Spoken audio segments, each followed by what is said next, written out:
Welcome into the wide nation of sports. I'm your host, Hunter Tickle. I'm going to break down the U.S. getting through to the knockout stage of men's soccer, U23 soccer, I should add at that. Big moment, big deal. This was a much needed shot in the arm for the U.S. youth teams and overall the federation after what's been happening with the Copa America showing. Not the most convincing performances in recent World Cup, as well as not qualifying in 2018. And then you also look at the U.S. Olympic team hasn't qualified for this stage for even just the tournament in the past 16 years. So I'm going to go over some superlatives and kind of unpack what this means to the U.S. soccer 2 years out from a World Cup. Always a great time to be having a big moment here, and let's get into it. So the U.S., they got the 4-1 win over New Zealand to get things going in the second match day. As I broke down, if you want to go, it's my podcast, go ahead and hit the link below. I also wanted to add that those 4 goals they scored was the most ever by an Olympic side, so bravo to them for that. And then here in the final match day against Guinea, really a must-win matchup. They got it done comfortably. 3-0 win.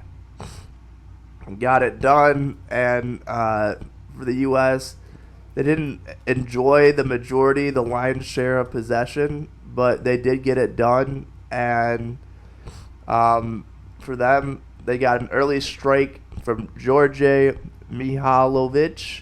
He's been starring as an overage player. He just ripped a shot. Right-footed, curled it, top shelf, upper right corner from about 21 yards. And that set the stage. And then you had a young and upcoming winger / left back and Kevin Paredes bag a brace. That hadn't been done since 1984 per Paul Carr, a soccer researcher for several outlets, including Warner Brothers, Fox, and CBS. The last one to do that, last one to get that done, scored 2 goals in a game, was in 1984, Rick Davis. Really interesting to see kind of Kevin Starr at this Olympic game. He had a deft touch to settle a long ball into the box. You don't see that a lot from Americans. A lot of calm and cool and a great first touch there when you need it. Sprung the ball back with his touch, killed the ball, and then just stroked it. You look at Paredes. He plays for Wolfsburg in the Bundesliga. He's 23. He's already had 52 appearances in the Bundesliga. He plays on the left side, as I said. And, he's got to bode well. Maybe he's going to be one of the guys. I think he will be kind of pushing the full national teamers for a chance to get to the World Cup. And then you look at what this means, what getting out of the group means to the U.S. Well, first off, they lost the first game to 3-0 to Paris, so they were a -3 goal differential.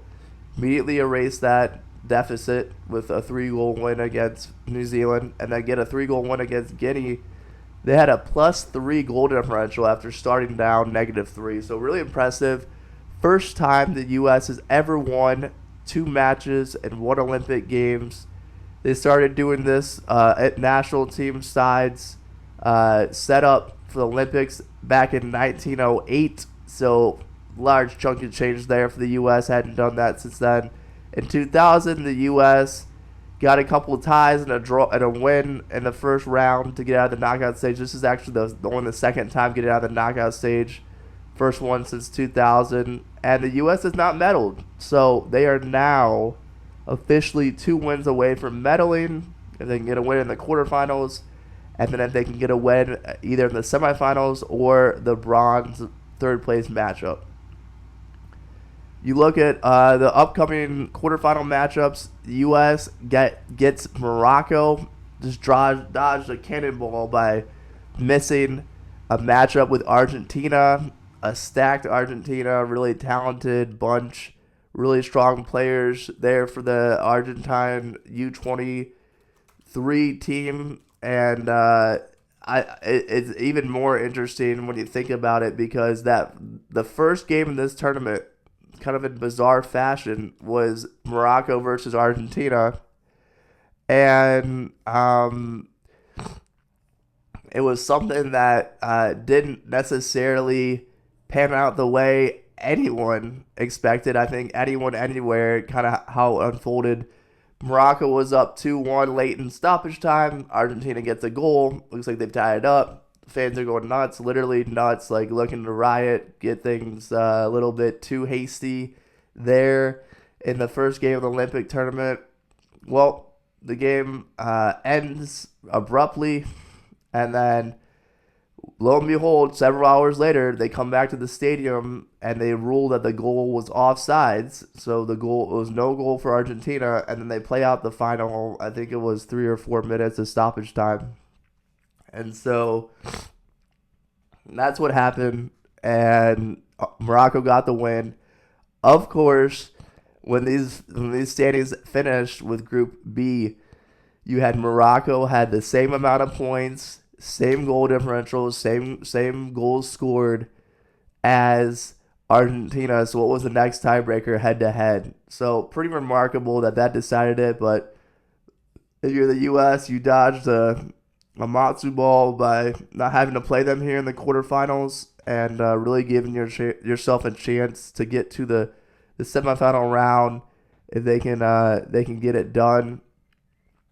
Argentina has a bevy of talent on this team.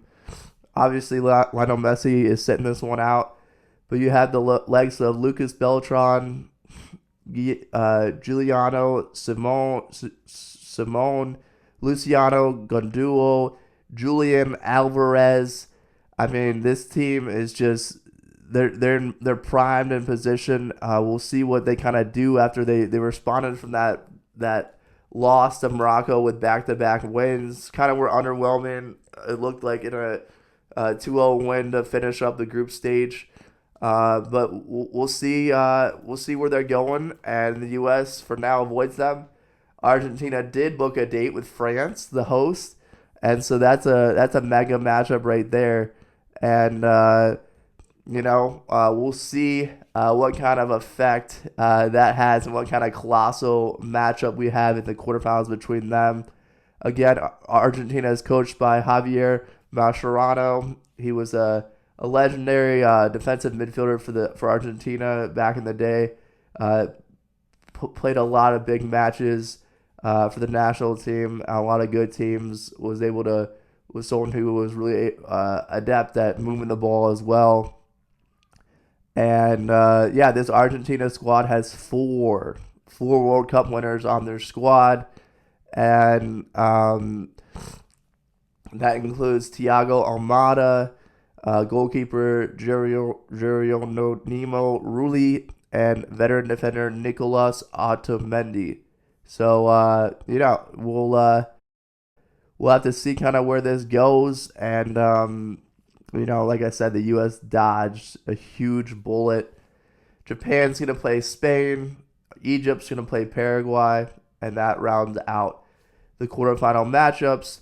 The U.S.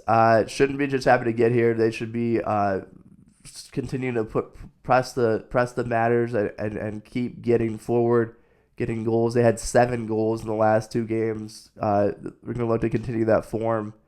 And that game against Morocco is at 9 a.m. on Friday, so we'll see if the U.S. can get it done and get to the semifinals. It's been an exciting run for them. Like I said, there's several players on this team already kind of stamping their impact and stamping that they need to be in the full national squad, which is great. You've seen that in the past. A lot of players springboarding their performances in this tournament into a spot and into an impact in the International World Cup, which is the main prize, the main course.